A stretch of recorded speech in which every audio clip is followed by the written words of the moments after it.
En esta mañana quiero reflexionar unos minutos bajo el título Esperar es mejor que no hacer nada. Esperar es mejor que no hacer nada. Para nosotros como seres humanos tal vez eso parezca una dicotomía, parezca algo como que contraproducente, porque es casi lo mismo, ¿verdad? No hacer nada, pues el que está esperando, pues no está haciendo nada porque está esperando, ¿verdad? Si usted está en una fila esperando que le toque el turno, pues ¿qué usted hace en una fila? Pues nada, esperar que le toque el turno, ¿verdad?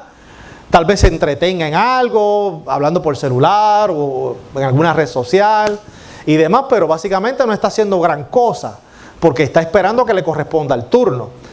Por lo tanto, nosotros podemos pensar que esperar y no hacer nada pueda ser sinónimo, ¿verdad? Algo igual, semejante.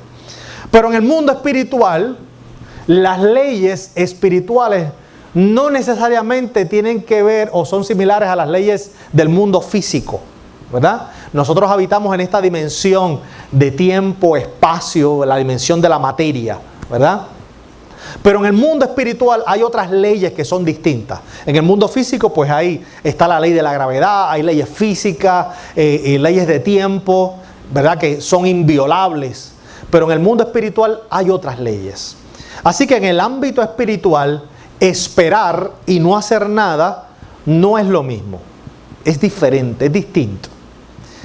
Jonás era un hombre que había desobedecido a Dios. Y Jonás, Dios lo envía a Nínive y él fue ¿para dónde? Para Tarsis. Y en esa embarcación donde él estaba, Jonás se puso a descansar y quedó dormido. Y vemos que en ese trayecto Dios envía una fuerte tempestad, una gran tormenta, la cual puso a aquellos marineros en entredicho y se pusieron atemorizados, con miedo, porque ellos sabían que aquella tempestad, aquella tormenta que había comenzado no era algo natural, era algo sobrenatural. Así que los marineros se dieron cuenta de que algo raro, algo extraño estaba pasando. Hasta que Jonás tuvo que levantarse del sueño donde él estaba haciendo nada, porque estaba dormido, pero no era un hacer nada común, era un no hacer nada fuera de la voluntad de Dios. Por lo tanto, Jonás no estaba esperando nada, él no estaba esperando cumplir la voluntad y el propósito de Dios. Jonás simplemente estaba escapando de la voluntad de Dios, escapando del propósito de Dios. Jonás no estaba haciendo nada, simplemente dormido. Pero vamos a ver otra historia, similar en algunos aspectos, pero muy distinta también. Otra persona que en una embarcación se quedó dormido. Jesús. Jesús en una embarcación junto a sus discípulos también quedó dormido. Jonás había quedado dormido en una embarcación. Jesús también se quedó dormido en una embarcación. Aunque estaban haciendo cosas que parecían ser similares, pero eran muy distintas. Jonás no estaba haciendo nada porque se había quedado dormido. Y ahí estaba Jesús, que estaba dormido, pero al Jesús estar en la barca, Jesús sabía, aleluya, que aunque él durmiera, sus discípulos jamás iban a estar bajo riesgo, bajo peligro, porque el Hijo de Dios, el Hijo del Hombre, estaba en la barca. Jesús, aunque estaba dormido, estaba confiado y esperando, porque él sabía que él estaba bajo la absoluta soberanía de su Padre y él estaba cumpliendo el propósito de su Padre. Jonás estaba escapando de la voluntad del Padre. Jesús estaba cumpliendo la voluntad del Padre. Jonás estaba dormido fuera de la voluntad de Dios. Jesús estaba dormido dentro de la voluntad de Dios. Uno estaba sin hacer nada, el otro estaba descansando en Dios. Muchas veces nosotros, mis amados, como seres humanos y como cristianos, no estamos haciendo nada. Y el no hacer nada es un gran peligro. Porque cuando no hacemos nada como cristianos, descuidamos nuestra vida espiritual. Y podemos caer en mucho entretenimiento. El entretenimiento, quiero decirle, mis amados, que es el arma favorita, la herramienta favorita de Satanás en el siglo XXI, el entretenimiento. Fíjese que todo hoy en día es básicamente entretenimiento. Entretenimiento. Y el entretenimiento es el Baal del siglo XXI. Era el del siglo XX y sigue siendo el Baal del siglo XXI. El entretenimiento es el Dios de este mundo. Se lo voy a probar facilito. Facilito. ¿Cuánto gana un enfermero que está ahora mismo en un hospital tratando de salvarle la vida a alguien que está padeciendo el coronavirus, que no puede respirar, que está conectado a un ventilador? ¿Cuánto gana ese enfermero o esa enfermera? ¿Y cuánto gana un jugador de la NBA? ¿Hay diferencia? Hay diferencia enorme. ¿Cuánto gana un doctor, un médico? ¿Y cuánto gana un jugador de béisbol de las Grandes Ligas? La diferencia es enorme. ¿Por qué? ¿Por qué eso es así? Que es injusto. Porque uno lo que hace es simplemente entretener. Porque tirar una bola en un canasto, ¿le está salvando la vida a alguien con tirar una bola en un canasto? Está entreteniendo. El batear una bola en un cuadro de béisbol, ¿le está salvando la vida a alguien? Está entreteniendo. Sin embargo, ellos ganan millones. Y uno que le está salvando la vida a otro, que está poniendo en riesgo su salud y está poniendo en riesgo su familia. Porque ese enfermero, ese médico que está ahí en la batalla salvándole la vida a otros, llega a su casa y pone en riesgo a sus familiares, gana mucho menos que aquel que simplemente está entreteniendo. ¿Cuánto gana un maestro comparado a lo que gana un cantante que sea famoso? ¿Cuánto? La diferencia es enorme. Y cuando usted analiza eso, uno dice, caramba, pero qué injusta es la vida. Uno que está enseñando, que está pasando el trabajo, instruyendo a niños, está educando, está dando el pan de la enseñanza. Tienes un maestro, una maestra de excelencia que se está fajando todos los días, que sale de un salón de clase para llegar a su casa para trabajar con unos planes. Y prácticamente es un trabajo casi de 24 horas al día, que se gana el mínimo. Y tienes a un artista, tienes a un Bad Bunny escribiendo basura y le dan el premio del compositor del año. Escribiendo basura. Y gana millones. Entonces dígame usted ahora si el entretenimiento no es el Dios de este mundo. El entretenimiento es el Dios de este mundo. Y el peligro, mis amados, es que los cristianos muchas veces nos postramos ante ese Dios. Los cristianos muchas veces nos postramos ante el Dios del entretenimiento. ¿Cuántas horas no perdemos muchas veces viendo una serie completa de Netflix? Nos tiramos un maratón de Netflix y pasamos 6 horas, 8 horas, un día entero para terminar una serie de Netflix.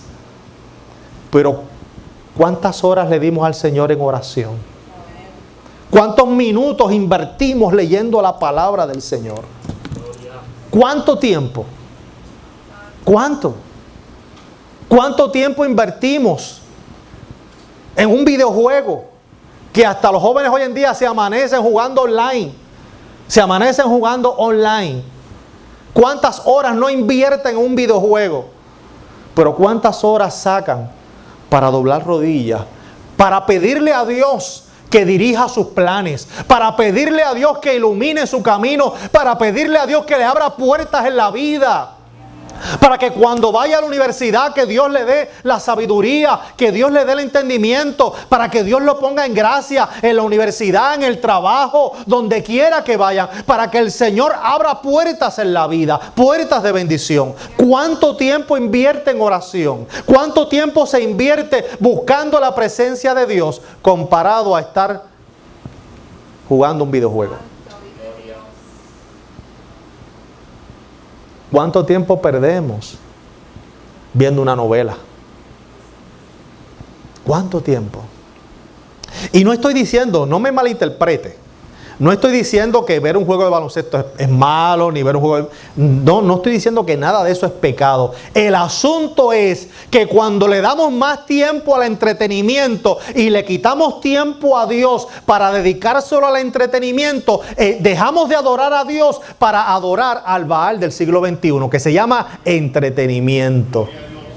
Porque si mi memoria no me falla, el domingo pasado yo les dije a ustedes que cuando tú le quitas a Dios tiempo o cuando tú le quitas recursos a Dios para dedicarlos a otra cosa, tú dejas de convertir a Dios en tu Dios y conviertes a tu Dios en lo que tú le das prioridad. ¿Verdad que eso lo dije el domingo pasado? Sí, yo me acuerdo. Yo no me acuerdo de muchas cosas, no me acuerdo de la fecha de cumpleaños de mi esposa y mis hijas, y no me acuerdo de muchas cosas, pero hay cosas que me acuerdo. Hay cosas que me acuerdo. Así que los cristianos caemos muchas veces en ese peligro del entretenimiento. Y no es que sentarse a ver una serie sea pecado ni nada de eso sea malo. El asunto es cuando tú le quitas tiempo a Dios. Cuando le quitas tiempo a Dios para dárselo al entretenimiento, tenemos grave problema. Porque comenzamos a enfriarnos. Y el peligro de estar en el proceso de enfriamiento, te voy a explicar cuál es. La Biblia dice que o tú debes estar o ferviente en el Señor, que es una persona, mira, ardiente en Cristo, ahí calientito en las brasas del Espíritu, ferviente, caliente en el Espíritu, que debes estar así, y que si no estás así, que mejor estés frío.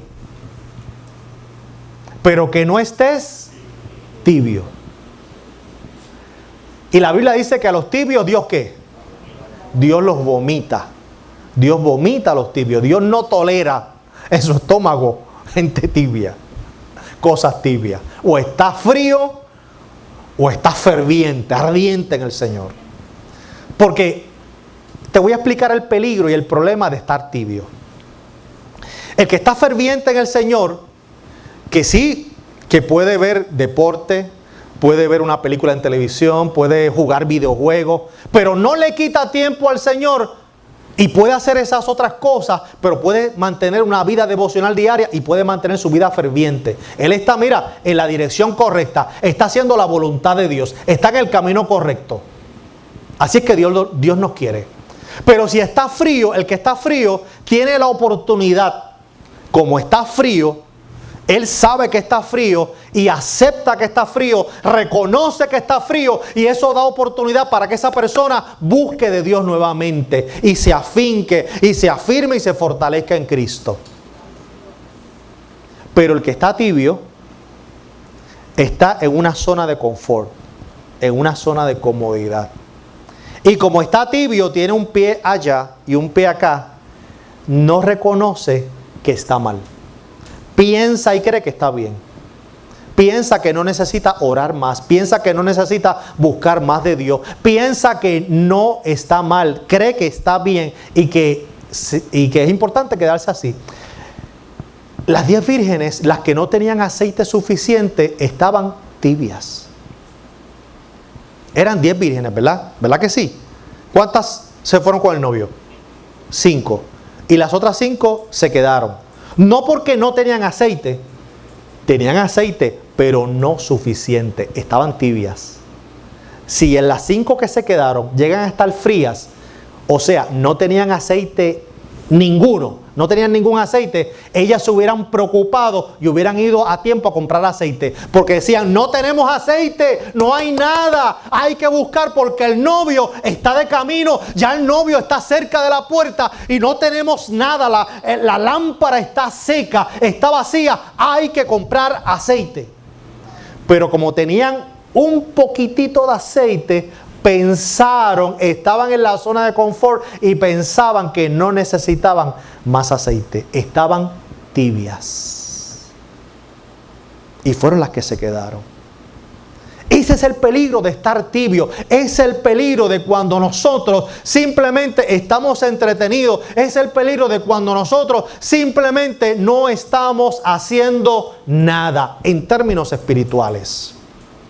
Porque en el mundo espiritual, aunque físicamente tú estés inactivo, pero en tu corazón, en tu mente, tenemos que estar activos en la presencia del Señor. Como nuestro anhelo, nuestro corazón, nuestra mente, cada uno de nuestros pensamientos y nuestras emociones debe estar anclada a la presencia del Señor.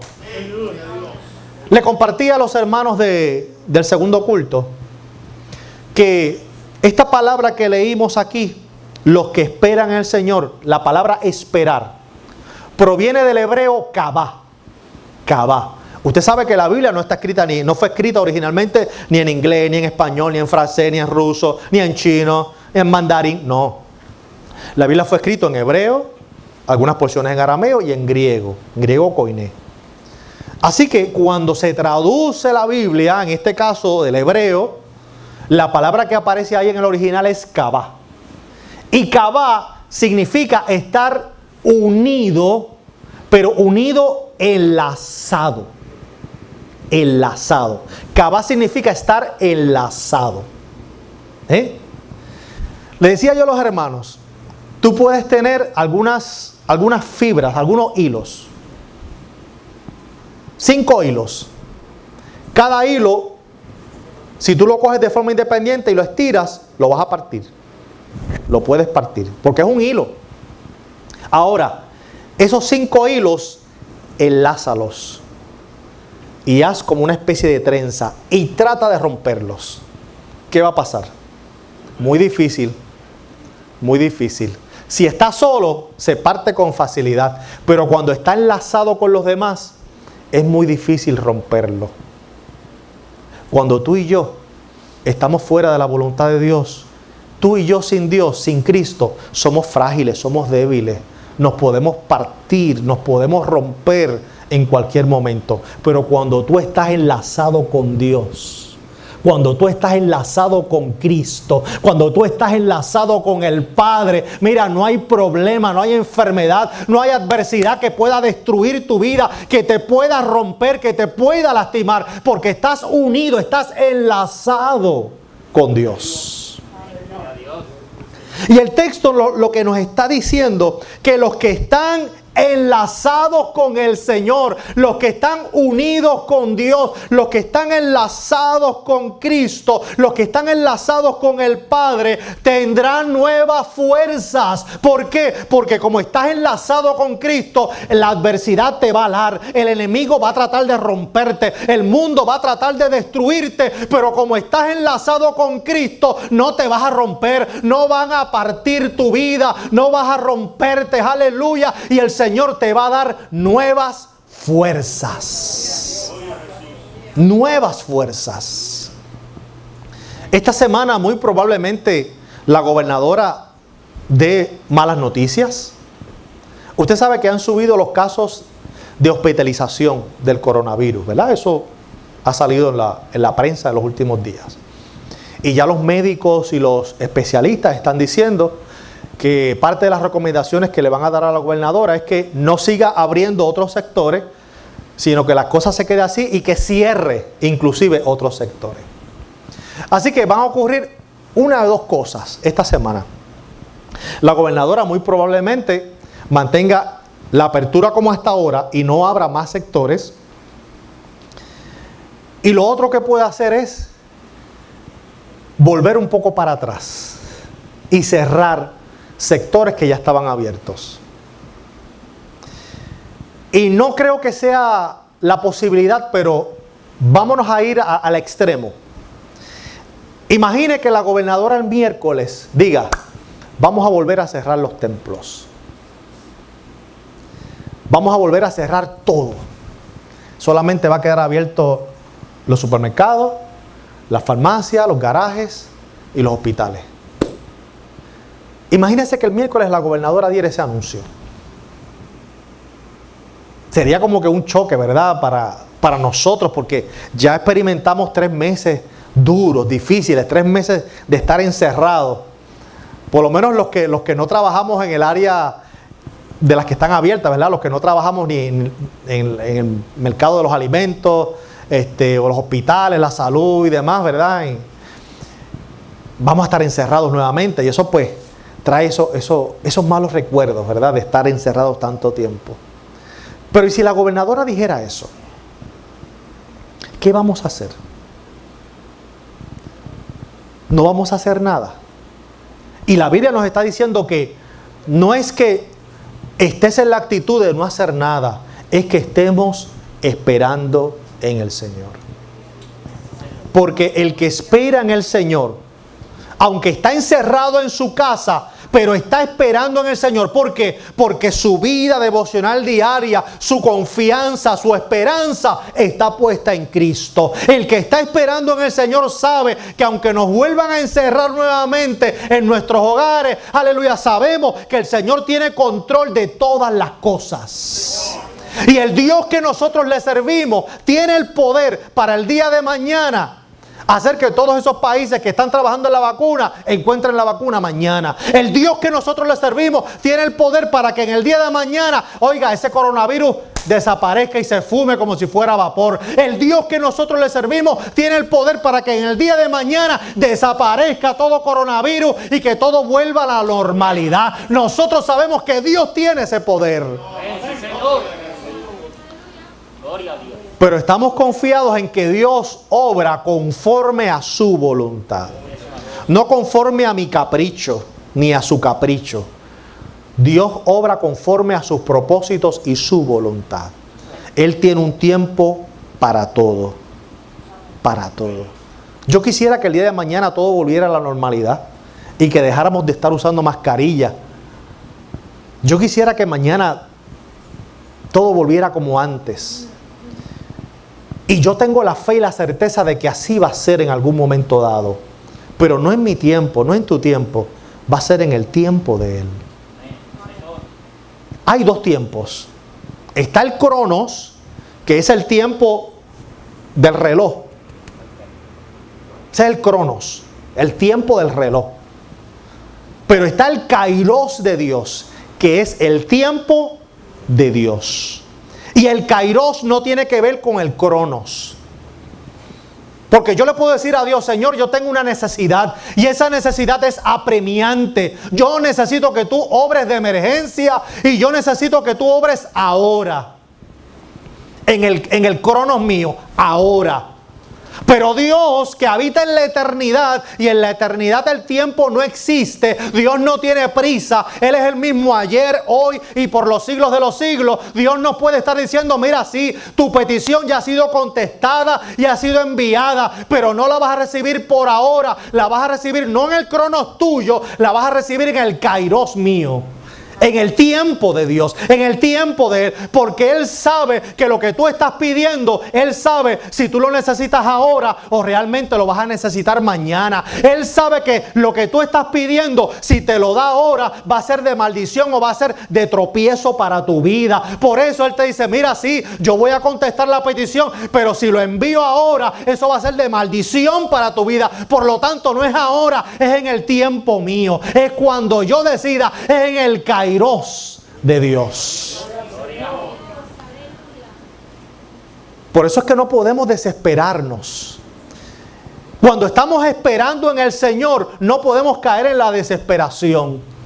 Señor, pero es que yo tengo la necesidad y necesito que esto se dé ahora. Ahora tengo una urgencia, pero Dios sabe cuándo te conviene y cuándo no. El que espera en el Señor sabe que las cosas llegan en el Kairos de Dios, en el tiempo de Dios. Y aprendemos a esperar.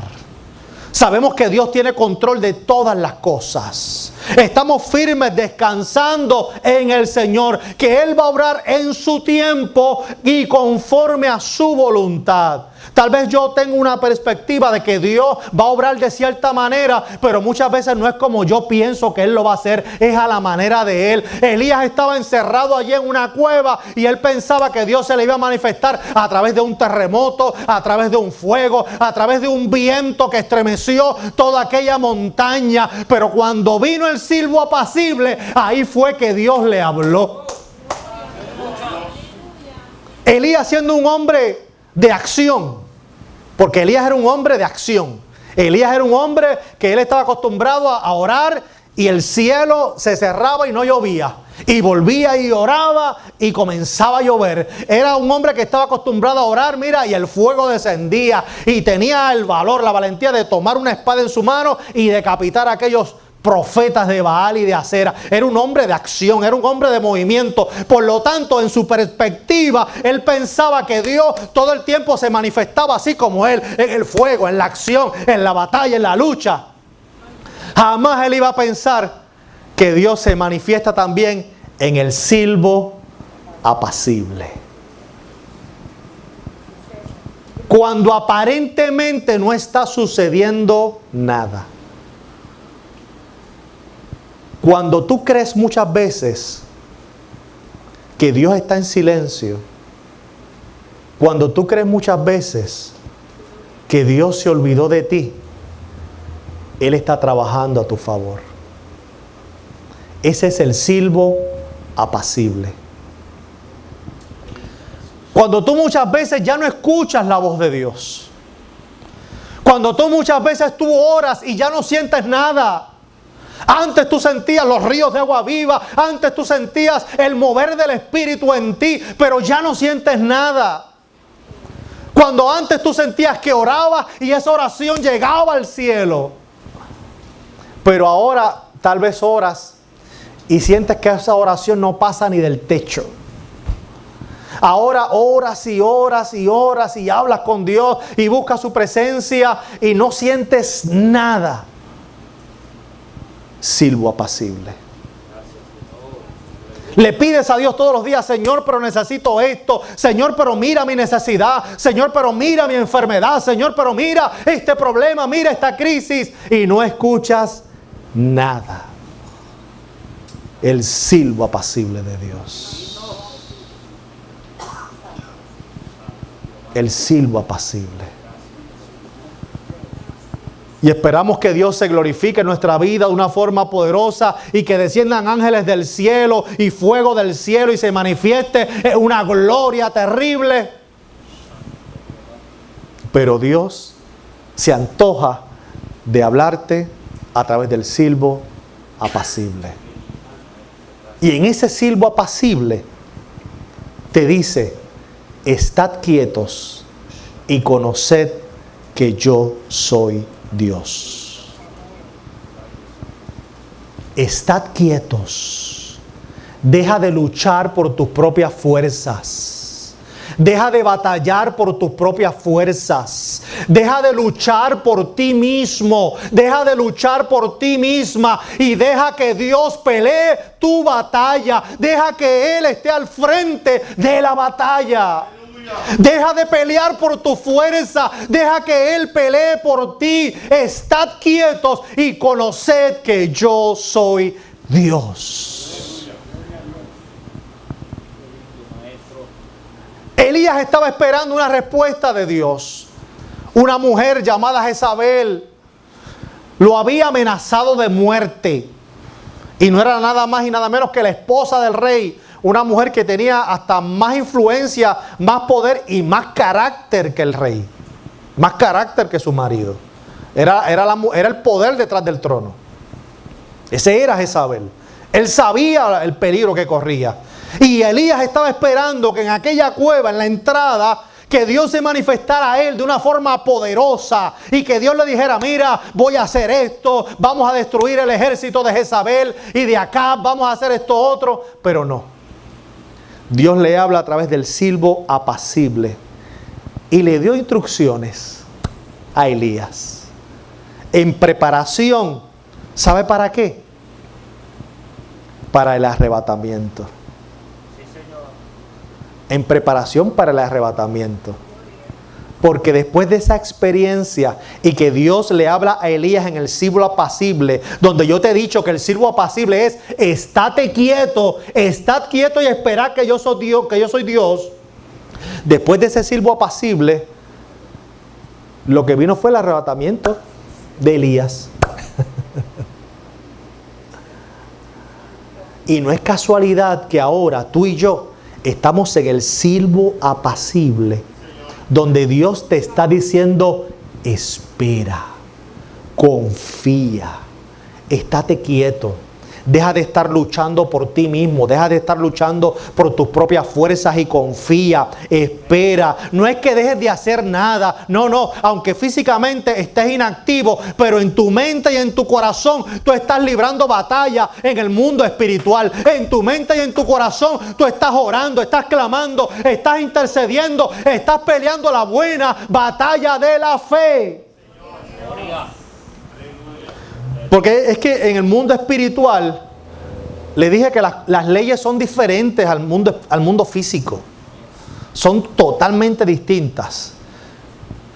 ¿Sabías tú, amado, que las mejores batallas que tú puedas librar en tu vida jamás, tú las vas a librar de rodillas? Las mejores batallas que tú puedas librar en tu vida, tú no las vas a librar de pie ni haciendo ejercicio. Las vas a librar de rodillas, donde aparentemente físicamente estás ahí quieto, sin moverte o haciendo muy poco, pero espiritualmente tú estás peleando. Espiritualmente estás en el campo de batalla. Espiritualmente estás en el terreno enemigo, librando batallas espirituales. Jesús por eso dijo, mira, cuando vayas a orar al Padre, ve allá en lo secreto de tu aposento, en lo secreto de tu morada, órale al Padre en lo secreto, y el Padre que tú oraste en lo secreto te va a recompensar en el público, en el área pública. Porque allá en lo secreto, aunque la gente pensó que tú no estabas haciendo nada, pero sí estabas librando una batalla espiritual, estabas en el campo de guerra espiritual, de rodillas, peleando, luchando, intercediendo, y lo hiciste en secreto, y el Padre te va a poner en gracia en lo público, porque ya en lo espiritual tú libraste la batalla. En lo espiritual tú seguiste orando por tu matrimonio, por tu esposo, por tus hijos, seguiste orando por tu salud, seguiste intercediendo por todas las cosas que están aconteciendo en el mundo. Aleluya. Y Dios te pone en gracia porque tú estás esperando en Cristo. Aleluya. Termino con esto. Pero los que esperan en el Señor tendrán nuevas fuerzas. Te dije ahorita que vas a tener nuevas fuerzas. ¿Por qué? Porque esperar en el Señor, la palabra kavá, significa estar enlazado. Si tú estás enlazado con Cristo, si tú estás entretejido con Cristo, nada ni nadie puede acabar contigo. Si tú estás entretejido con Cristo, enlazado con Cristo, tú eres prácticamente indestructible. Indestructible. Si estás enlazado con Cristo. No solamente eso, Dios te dice, levantarás alas como las águilas. ¿Cuántas veces en tu vida tú has estado en una situación y te has sentido estancado? A mí me ha pasado. Yo he estado en situaciones donde yo me he sentido que estoy estancado. ¿Qué es estar estancado? Bueno, estar estancado es que tú estás luchando por algo y luchas y te esfuerzas y batallas y luchas y sientes que estás en el mismo sitio. Como que no avanza. Como que no te mueves. Y tú sigues luchando y te sigues esforzando y tú dices, Dios mío, pero ¿hasta cuándo? ¿Pero hasta cuándo yo te voy a pedir por esto? ¿Hasta cuándo voy a seguir orando? ¿Hasta cuándo voy a seguir pasando por esta situación? ¿Hasta cuándo? Te estás sintiendo estancado. Te mueves y luchas y batallas, pero sientes que estás en el mismo lugar. Te sientes estancado. Y si te sientes estancado, Dios te dice en esta hora que los que esperan en el Señor, Él les va a dar alas como de águila. De tal manera que ya no vas a tener que forzar el caminar y el correr, sino que Dios te va a elevar en el aire, porque te va a dar alas de águila para que te eleves en las alturas del Espíritu, para que te eleves en la presencia del Señor y salgas del estancamiento, para que veas que aunque Dios todavía no te ha contestado, pero ya Él te escuchó y Él va a atender tu situación en el kairos de Él, en el tiempo de Él, y eso te da una sensación de seguridad, de paz, de tranquilidad, porque aunque no has visto el milagro ahora mismo, pero en el Espíritu ya lo estás viendo, ya lo estás disfrutando y le estás dando gracias y gloria al Señor por el milagro. Estás volando en las alturas, te dio alas como las águilas. Ya ves las cosas desde otra perspectiva, porque el que está estancado, el que está patinando en el mismo sitio, la visión es limitada porque solamente ve lo que está a su alrededor y está ahí luchando, y la visión es corta porque ves solamente algunos metros que están a tu alrededor. Pero el que está en el aire, la visión es completa. Cuando tú estás en el aire, tú ves el mapa completo. Cuando tú ves desde arriba, tú ves todo el panorama. Cuando el Señor te da alas como las águilas, la visión espiritual tuya cambia. Tú comienzas a ver tu vida desde otra perspectiva. Comienzas a ver tu vida de otra forma. Comienzas a ver las circunstancias de tu vida de otra manera, desde el ángulo de Dios, desde la perspectiva de Dios. Porque estás mirando desde la altura. Y ya no estás mirando desde la tierra, ya no estás mirando desde el estancamiento. Pero eso es a los que esperan en el Señor. Si tú y yo esperamos en el Señor, esperamos en Cristo, aleluya, Él nos prometió alas de águila para tener la visión, ver las cosas desde el mundo espiritual, ver las cosas diferentes como Él las ve. Alas de águila, correrán y no se cansarán, caminarás y no te fatigarás.